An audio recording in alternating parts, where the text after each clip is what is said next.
24 घंटों में मजीद 178 अमवात, जाबाक अफराद की मजीद तादाद 4,473 हो गई। 4,339 नए केस रिपोर्ट हुए। मरीजों की तादाद 2,17,809 तक जा पहुंची। मजीद 3,892 मरीजों ने कोरोना को शिकस्त दे दी। मुल्क भर में 1,04,694 मरीज सेहतयाब हो गए।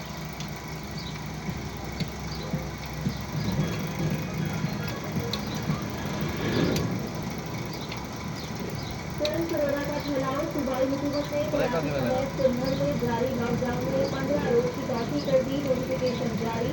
उधर Karachi electronic market dealers association का कल से मार्केट खोलने का ऐलान। सदर मोहम्मद रिजवान कहते हैं ताजिरों ने लॉकडाउन में बहुत हिम्मत से नुकसान बर्दाश्त किया। तजारती मराकज बंद और इलाके खुले हैं, ऐसे लॉकडाउन का क्या फायदा।